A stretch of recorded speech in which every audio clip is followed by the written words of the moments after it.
It is one of the largest ports on the eastern Mediterranean, containing 4 turning basins, 16 docks, and a new container terminal. Other facilities in the port include logistics free zone, a passenger terminal, a grain silo, and hundreds of warehouses for general cargo. It is located in Beirut with an area of 1.2 million meters squared. The grain silo capacity is 120,000 tons, and the size of the harbor is 1.2 kilometers squared that fits 2,242 ships. The Beirut Port Container Terminal is considered one of the best functioning terminals not only in the region but on a global level.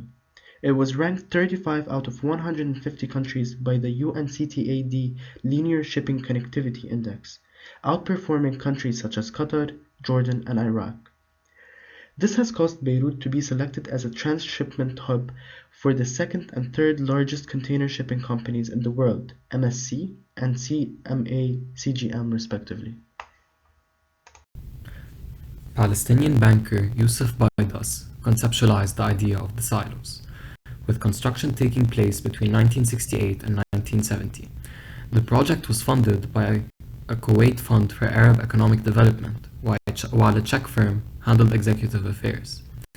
Lebanese doctor Jacques Nasser, architects at Bureau Rudolf Elias, civil engineer Paul Zain, and supervisor Sarkis Julfayan also handled the project. The grain handling system was designed and implemented by the Swiss Buhler Group. The grain silos are also recognized as a very strong and durable structure, standing at 48 meters high, with a wall thickness of 17 centimeters. It originally contained 42 cylinders, with 6 new silos being added as time progressed. In 2002, the silos had undergone renovation due to the carbonization of the concrete. These silos were impervious to storing wheat and grains, as they constituted 85% of Lebanon's grain and wheat supply. In addition to storing wheat and grain, the silos were designed to contain long corridors in which employees could seek shelter from missiles and gunshots during wartime. The after-explosion effect on the environment and pollution. Frequently used as a chemical fertilizer as a raw material for bomb manufacturing, ammonium nitrate is a dangerous dual-use product. The ammonium molecule decomposing will mainly provide oxygen, an oxidizer that promotes explosions. But we still can't jump to conclusions because we still don't know what was present at the port in terms of chemicals. A risk of acid rain should not be expected, but warns of a risk of groundwater pollution. Coming to society and economy, until now, there are still no exact figures for assessing losses, but given the extent of the devastation, it could be estimated at a few billion US dollars.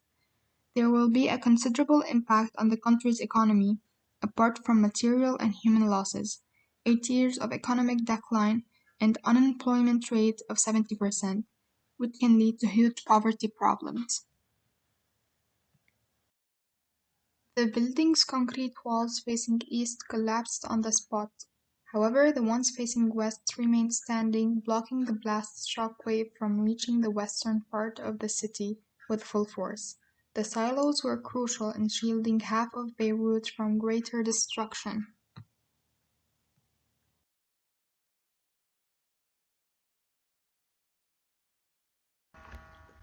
Built in 1929, the St. George Hotel is a well-known landmark in Lebanon. It was described as one of the most beautiful hotels in the world.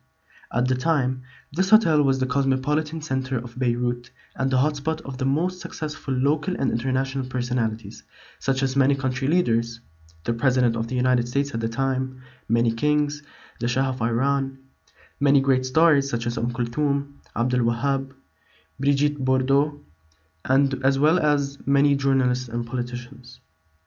Unfortunately, during the Civil War, the Time magazine marked the end of Lebanon on its front page by picturing the St. George in a black frame. The hotel was completely destroyed, looted, and occupied. Work to renovate and reopen the hotel has been stalled since Rafiq Hariri's assassination in dispute with Solidaire. The Dahlia and the Rawshe Rock were once one piece, but in the 13th century, An earthquake occurred that fractured them, and slowly, due to strong waves and acidic rain, they started to break and reached the state that they are in now. The flora found in Dalia comprises 6% of the Lebanese flora.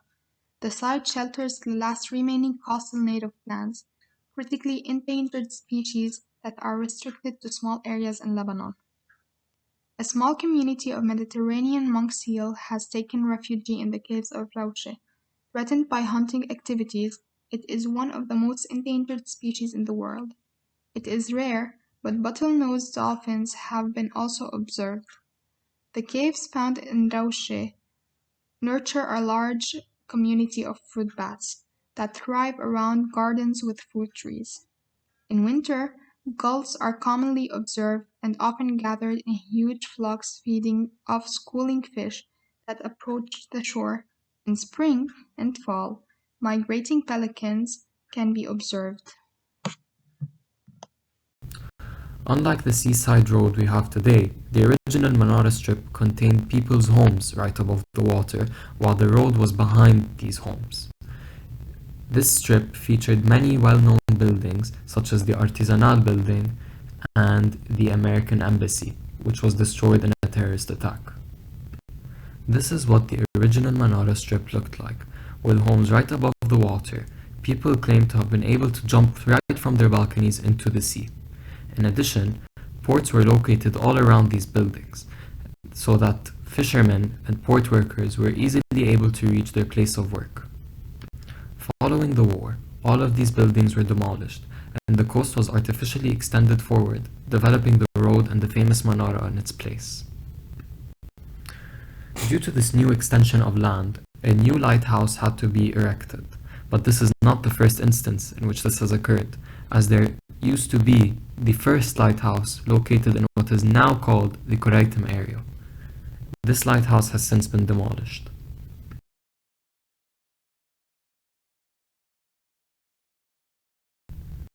Ashes are the remnants of fires.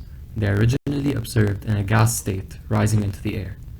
Once the fire is extinguished, it is reverted back to a solid particle, with sizes varying between microscopic or larger flakes. However, it also represents something poetic. Ash is a unified creature, rising and twisting as a fire rages. It is thick and dark, obscuring anything visual and blocking all light.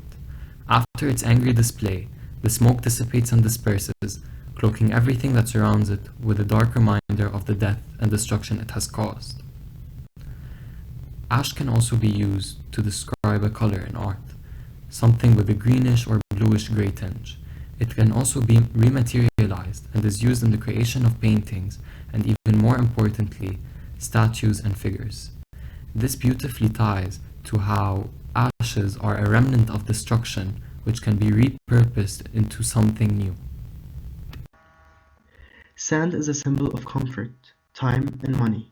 It is often a metaphor for the passing of time. The time slips from life like the sand slips from hands. Sand near the beach, however, symbolizes comfort and relaxation. Over the years, sand has been used in many different artistic forms, such as sand painting, sand sculpting, and even in architecture. In the Navajo mythology, sand painting was part of a healing ritual they used to push illnesses away. The medical doctors of the native Navajo Indians used to ask patients to sit on sand paintings they have created in order for the healing spirits to come through the painting, heal the patient, then go back to it. So the painting acted as a portal. After the healing ceremony was over, they used to destroy the painting in order to destroy the illness entrapped inside it. During these times, the Navajos used to crush different rocks found in their Navajo land in order to produce sand of different colors. For example, they used to crush gypsum in order to get white sand, ochre to get yellow sand, sandstone to get red sand, and charcoal to get black and blue sand. In the ancient times, limited scope creation of concrete-like materials was spearheaded in the 4th century BC.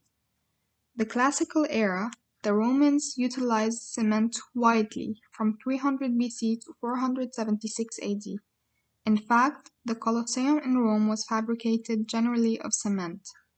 In the industrial era, maybe the best advance forward in the cutting-edge utilization of cement was Mason's tower, somewhere in the range of 1756 and 1759.